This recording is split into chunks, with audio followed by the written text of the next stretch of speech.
패비를 저주한 여자, 사약으로 끝난 장희빈의 충격적 결말. 1686년 숙종의 총애를 받은 후궁 장옥정은 조선 역사상 가장 드라마틱한 운명을 걷게 됩니다. 그 이름은 곧 장희빈이 되었고, 궁중 권력의 중심에서 치열한 사랑과 정쟁, 그리고 몰락의 끝을 경험한 여인이었습니다.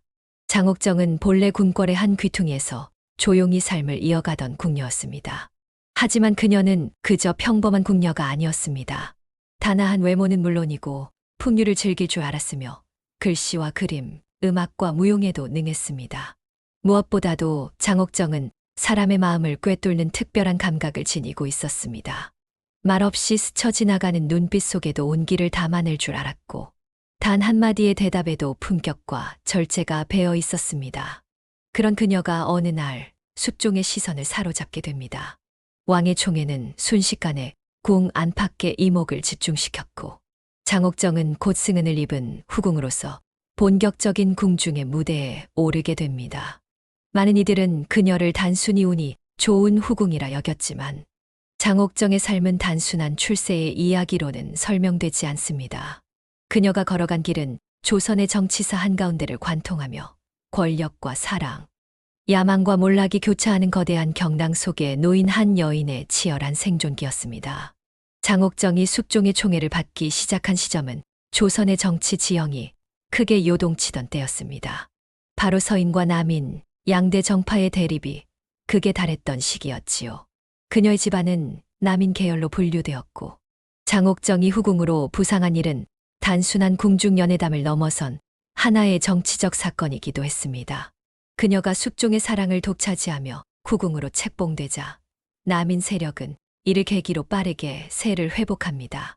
궁궐 안에서의 사랑이 곧 전국의 향방을 결정짓는 열쇠가 되었고, 장옥정은 그 중심에 서게 됩니다.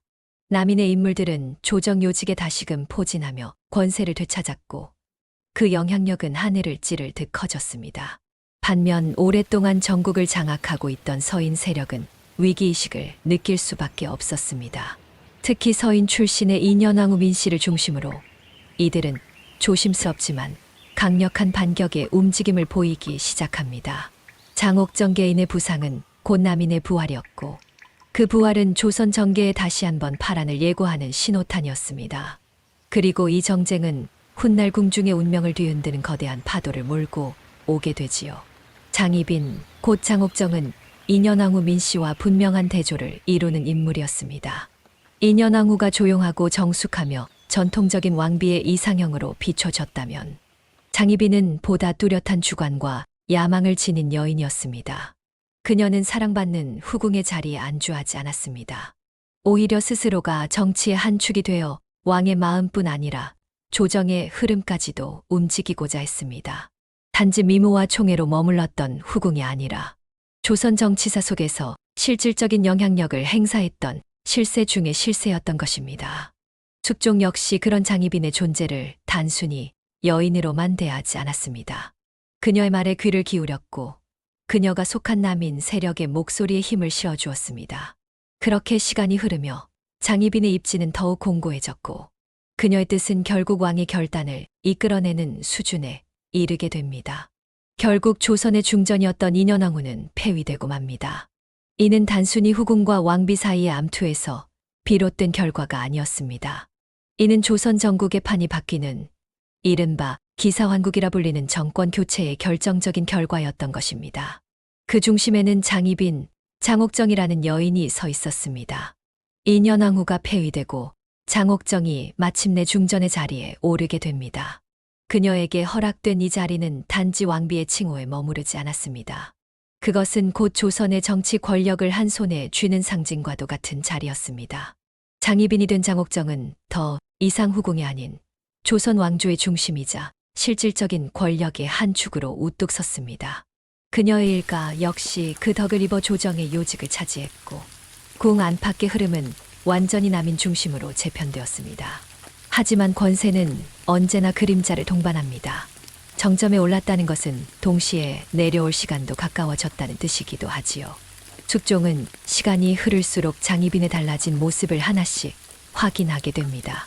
그녀의 언행은 점점 오만해졌고, 그녀 주변 인물들은 권력의 맛에 취해 부패하기 시작합니다. 장씨 일가의 전횡은 조정 안에 긴장과 불만을 불러일으켰고 숙종의 마음속에도 점차 불신이 자리를 잡기 시작합니다. 그러던 중 인현왕후를 향한 저주의 의혹이 터져 나옵니다. 장희빈이 비밀리에 무당을 불러 인형의 바늘을 꽂았다는 소문은 순식간에 궁 안을 휘감고 퍼졌습니다. 비록 정황만 있었을지언정 유교 국화, 조선에서 왕비를 저주했다는 혐의는 상상 이상으로 치명적인 결과를 불러오는 일이었습니다. 1701년 인현왕후가 병으로 세상을 떠나게 됩니다. 조정은 깊은 애도로 물들었고 숙종 역시 큰 상심에 빠졌습니다. 폐위되었던 왕비였지만 숙종의 마음 한켠엔 언제나 그녀에 대한 애틋함이 자리하고 있었습니다. 그런데 바로 이때 궁중 안팎에서 충격적인 이야기가 퍼지기 시작합니다. 바로 장희빈이 인현왕후를 저주해왔다는 소문이었습니다. 그 소문은 단순한 풍문에 그치지 않았습니다. 장희빈이 무당을 불러 인형의 바늘을 꽂고 인현왕후의 병세가 깊어지길 기원했다는 정황이 조정에 보고되었고 그에 대한 탄핵이 연이어 올라오기 시작합니다. 숙종은 점점 흔들리기 시작했습니다. 그동안 차곡차곡 쌓여있던 불신과 실망, 그리고 인현왕후에 대한 죄책감까지 더해져 결국 분노로 폭발하게 됩니다. 조선은 철저한 유교의 나라였습니다. 왕후를 저주한다는 것은 단순한 미신이 아니라 왕실의 위엄을 뒤흔드는 중대한 범죄로 간주되었고 이는 곧 반역에 준하는 죄로 취급되었습니다. 숙종은 끝내 결단을 내립니다. 장희빈에게 사약을 내리라는 명을 내린 것입니다. 그토록 사랑받던 여인, 권세의 정점에 올랐던 여인은 이제 더 이상 그 누구도 보호해주지 않았습니다. 장희빈은 조용히 자신의 처소에서 사약을 들켜고 세상을 떠납니다. 그녀의 나이 불과 40세. 찬란했던 생애의 끝은 그렇게 쓸쓸하고도 처연하게 막을 내리게 됩니다. 장희빈의 죽음은 단순히 한 여인의 몰락으로만 기억되지 않습니다. 그것은 조선 정치사 속에서 권력이 어떻게 흥망성쇠를 거듭하는지를 보여주는 상징적인 사건이었습니다.